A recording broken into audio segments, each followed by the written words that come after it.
In fact, I don't have to justify because it is clearly known. We saw very well the president of Kenya that he could not be able to resist the RSF to announce the parallel government from our parastatal government house, Kenya KICC. They announced a parallel government in Kenya, a government that will be running parallel in Sudan, and where they were running, we had the coat of arms. And I'm like, the coat of arms is part of things that are supposed to be respected fully. The same way the flag is supposed to be.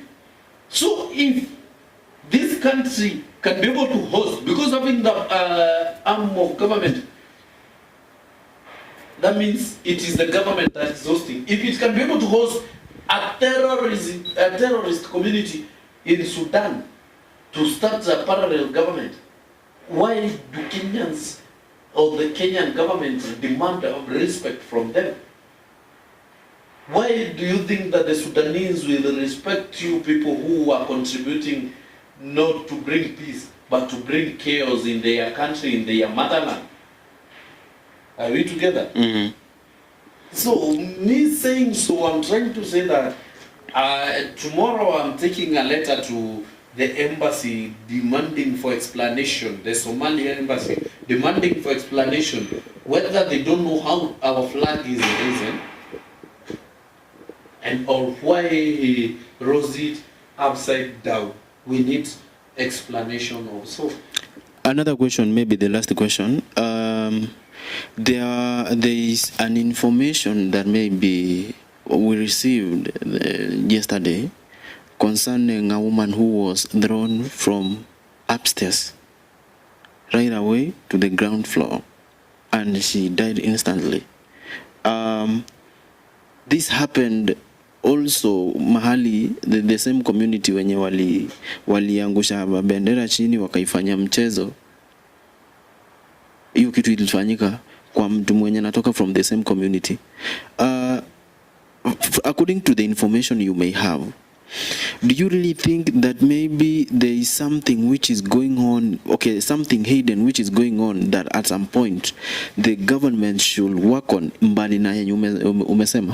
Let me tell you this. In fact, not what I think, but what it is. That the Somali community are with much disrespect to Kenyans. Wewe tu umeona hiyo. Me I had a case of last week. In fact, this week, there was a guy that asked to pass on the road, on the footpath in somewhere in Misli. Just telling those guys, excuse me, I want to pass through. The guys fought him to almost to death, like a thief. The same people, you saw them stepping and disrespecting our flag. The same people you saw a clip of them throwing a Kenyan woman from the third floor. Was it third or fourth floor? Third floor. In fact, she is lucky that she is a woman of great courage, and may the Lord bless her, because she was able to walk over. But if she was weak, she could have fallen to death. So she didn't die? She just stepped coolly and climbed down and came down safely. She didn't. So the information, maybe I heard it was rumors. Yes, but she was thrown. She was hanged at a balcony. Then she was released. God willing, where she handed, where she gripped, she was able to walk slowly down. Okay? Through help of two women that were on the second floor. Helping her on where to step or where to not to step. But the same community, I know of a house somewhere somebody was claiming in Eastleigh. The guys have built a very big tower.